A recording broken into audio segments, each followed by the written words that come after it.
A three again by Parrish, left side is to the left side of the rim, and a rebound scooped up by Oldham. Shelby pushes it across midcourt. Stutter step, stop and go, move to the basket, scores off the glass, and what a pretty hesitation move that time by Shelby Oldham.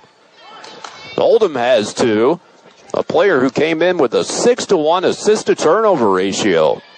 Thunder with a 10-0 run. They lead 13-5. Thunder ball free throw line. Elliott extricates herself from the defender, backs to the right side, throws it to Martin for a 10-footer, and it's perfect from the right side. Ashley Elliott gets the assist, and Haley Martin has an early 9 points. Thunder equal their biggest lead of the day at 14, and they have the steal again. It's a breakout opportunity for Haley Martin, and she looks like a point guard as she streaks in and scores. So smooth and graceful was Martin as she scores on that right-hand layup using those big, long strides with her 6'2" body. And Zach Ingles calls the timeout because right now this trap is absolutely killing his team. Satorius back in the game for the Thunder. Montana squares for a three and drills it from the left corner. Montana Martin has her third three of the year. The Thunder lead at 37-16. Offensive rebound by Williams to a cutting Dawson. She scores on a right-hand layup. Cassidy Williams sees the court about as well as any player does on this Trine Thunder team. Grabbed that Karam, immediately knew to throw it to a streaking Dawson who cut toward the basket, and Brandy has 5 points. Katie Steers, the all-conference player from Portage, to Williams. Steers gets it back top of the key, drives again. Katie to the basket with a right hand, good, and she's deadly off the dribble. Collins has done a nice job for Olivet off the dribble, and Katie Steers has done the job for the Thunder. She ties a career high with 8 points. 51-28 Thunder. Williams for three, left corner, and drops it home, and Cassidy Williams dials up the three-pointer. Her first of the year and the 6th of her career. Foul line jumper by Needler is short, but the offensive rebound put back good by Katie Klein from the left block.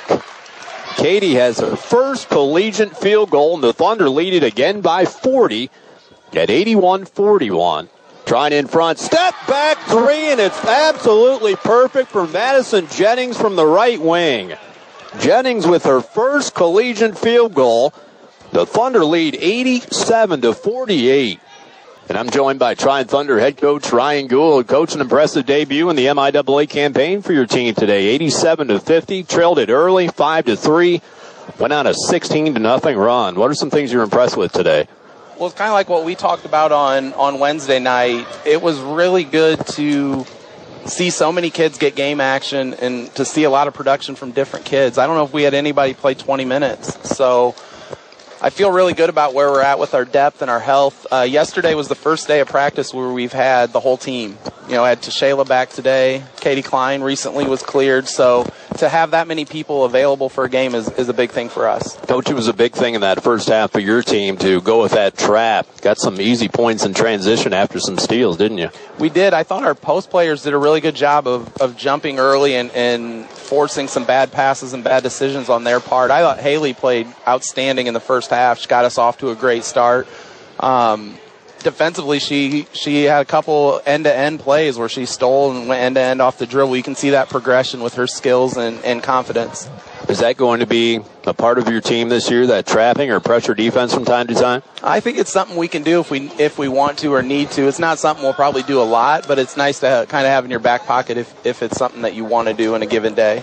Coach, rebounds today belong to your team. Out-rebounded Olivet by 21. What'd you do well rebounding today? Well, I think we had a lot of people rebound today. That's a big thing. We didn't have anyone with high numbers, but we had a lot of people involved. Something we talked about after the Oberlin game where we just got dominated on the offensive boards, and it's something we've spent a lot of time in practice, and the girls are taking a lot more pride in lately.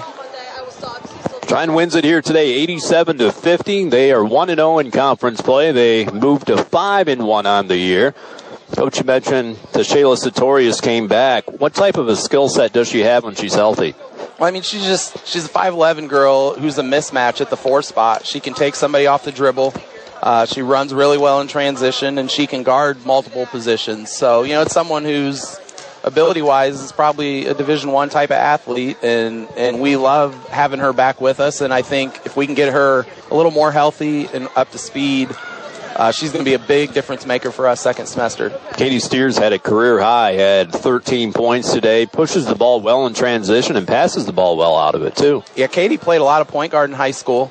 She played a lot on the wing. Also, here she mostly plays on the wing for us, but it's nice if she gets a rebound, she can go with it. The big thing with her is she's just physically very strong. She doesn't look like a freshman out there, and she's not scared of contact, not scared to get in there and mix it up. So she's added a different dimension for us that way. And some new players got into the mix today. Katie Klein had her first career field goal and free throw, and then toward the end of the game, Madison Jennings had a 3. That's big for your team. It's really good to see those freshmen get an opportunity and knock down some shots, and you just see the kids on the bench as excited for those girls as they are for any basket they may make during a game. I think that's a really close group right now. It's easy when you win 4 in a row to feel good about yourselves, but I think it's a group that really does like each other and cares a lot about each other's success. Coach, you had 17 players play. Does that make things easier in practice or sometimes tougher?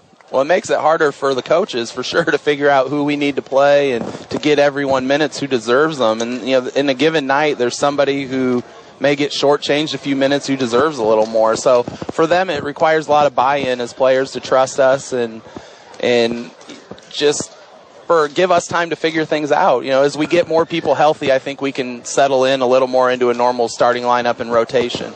Coach, a victory today. Now you head on to the road to face off against St. Mary's on Wednesday. What are some challenges you will face in that game? Well, we haven't had a road conference game, so that'll be a different experience for us. And they have a new coach, new system. They've scored the basketball a much better rate this year. So we are going to have to get locked in defensively Monday and Tuesday, get our plan together, and get over there and put a good effort out on the floor and hopefully come out of there with another win. Congratulations on the win. We'll see you on Wednesday. All right, appreciate it. Thanks, Aaron. Absolutely. Ryan Gould, head coach of the Trine Thunder, a very impressive debut to the brand new campaign today as they defeat Olivet 87-50.